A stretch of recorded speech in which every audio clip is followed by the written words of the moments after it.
Hello, this is Dr. Grande. Today's question asks if I can discuss the Shane Dawson apology. Just a reminder, I'm not diagnosing anybody in this video, only speculating about what could be happening in a situation like this. If you enjoy this content, please like this video, subscribe to my channel, and consider supporting me on Patreon. I'll put the link to Patreon in the description for this video. In what appears to be a never-ending barrage of apology videos, we see this video by Shane Dawson on June 26, 2020. Now, Shane Dawson's real name is Shane Lee Yaw. He was born in 1988. At the time of making this video, he's 31. He'll be 32 next month. He started making videos at age 19. He's a popular content creator, according to Social Blade, which is this website that tracks statistics on social media. He has over 22 million subscribers. That's million with the letter M, like the word mystify. He also has 4.4 billion views. That's billion with a B, as in the word bewilder. Now, many of his videos were set to private, and that's kind of tied in with this apology video, so the actual number of views is not known now. So there would be maybe a few extra 100 million views on top of what's reported.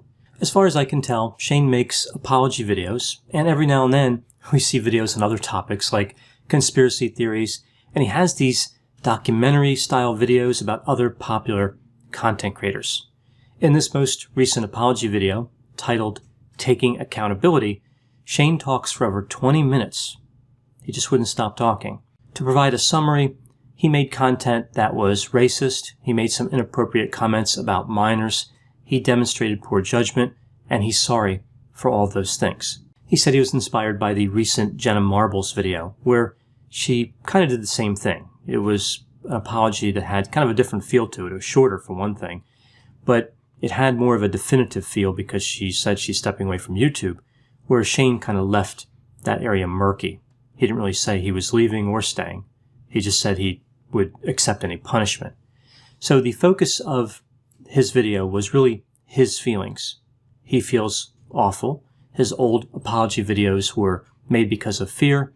Now he says he truly understands what he did wrong and again will accept any punishment. So this video is really just a list of things he did. He talks about a lot of different people, including this thing with James Charles, really just a litany of poor choices. He said he had a bad childhood and he turned his pain into jokes. Outside of being disorganized and frustratingly long, the video has a melancholy tone. Shane says he's irredeemable. He frequently uses words like insane, crazy, and the term that person. I'm convinced if those words were removed from the video, it would only be about 29 seconds long. It seemed like he was giving a confession to millions of people. Again, just one thing after the other. It wouldn't have surprised me if he said he was on the grassy knoll on November 22, 1963. Outside of that theme of taking responsibility for everything, that would be fairly consistent with his interest in conspiracy theories. He really tried to create a lot of distance between who he is now and who he was in the past. Again, using the term that person. So we have this mischievous, ill-intentioned version of Shane compared to the current version who is a little angel. I know he's really just saying that he's changed, but it's hard not to hear something like, I would never do exactly what I did. Or I am not the person who I am, right? It's just kind of a weird paradox he creates just through the way he uses language. I think it would have been easier to say, I changed. Just those two words, very simple. So what are my thoughts about this video? I know this apology video has not been well received. It was not as well received as the one that Jenna Marbles did. I don't actually think Shane had bad intentions when he made this. I think it's really just a poorly executed explanation. I think what he's just trying to say here is that he's sorry and he's gained insight. But here's where he kind of runs into challenges. He's saying that he is sorry while making excuses. The video would have been much more effective if it was about 2 minutes long. I'm sorry, I learned a lot, I will do better in the future. I actually think it's probably just better to make the changes. I don't really see the utility of all these apology videos. I don't really think they add value to this discussion. Behavior speaks louder than words. Behavior is always going to be a better indicator of change and intention as opposed to words. I think many people finished watching this video and simply thought, Shane's as bad as everybody said. He just reinforced the notion that he is not responsible and does not have good judgment. Now, some would say that this is a no-win scenario. If he doesn't apologize, people will think ill of him. If he does apologize, he'll look as bad as he looked in this video. But I think there is a win. Craft an apology through behavior or make a short apology followed up by behavior. Again, words don't have a lot of value in the situation. The apology style that he uses essentially says, "I'm far worse than you can possibly imagine." This is not as flattering as one would think. The difficulty here is that an apology needs to be sincere. Sincere is a specified range, and we can see insincerity expressed in a variety of ways around that. If he did not accept enough responsibility, that could be viewed as insincere. Similarly, if he accepts too much responsibility, that can seem insincere as well. It's almost like this video had a self-hatred feel to it. I deserve the worst punishment imaginable. Like, it doesn't matter how much you hate me because I hate myself more. In a sense, this is the ultimate defense. What can somebody take from him if he takes everything from himself?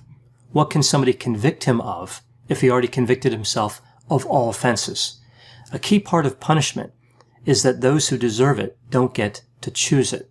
Now, there's a reason that people don't use this strategy when they make mistakes. It defies logic. A few examples. A teenager who is working in a grocery store clocks in 5 minutes late. They run to the manager and say, "I deserve to be fired. This is unacceptable." A criminal gets convicted of stealing $100. They tell the judge, "I need a life sentence without the possibility of parole." It's not admirable to desire an unrealistically harsh sentence, because to do so suggests that everybody should receive that same sentence. What makes Shane so bad that he deserves a worse punishment than anybody else who did the same thing? In this sense, this is really just another way of saying he is special, but with a negative twist to it. Again, he's so bad that no one can understand how bad he is. That does make somebody stand out. On a side note, I hope Shane never gets arrested and interrogated by the police. Whatever jurisdiction he's in, they're going to close all unsolved cases just because of his numerous confessions. So what do I hear when I listen to Shane? I hear this. I am frustrated because I have no idea what I'm doing. I think a part of the problem here is that people like Shane Dawson and Jenna Marbles started making videos at a young age. They gained power and fame rapidly, far more rapidly than they could handle, during a time that is associated with impulsive decision-making. So we see a lot of factors come together to result in something not desirable. So now everything that they've done is visible because of the nature of video. So I think it's really about exposure. Again, if you were to take any person and look at all the bad things they've done, and that gets projected to millions of people or hundreds of millions of people, I can't imagine too many people would fare too well with that level of scrutiny. There's a key question that Shane does answer in this video, however. Is there such a thing as a bad apology? As to that inquiry, he has removed all doubt. So those are my thoughts on this Shane Dawson video.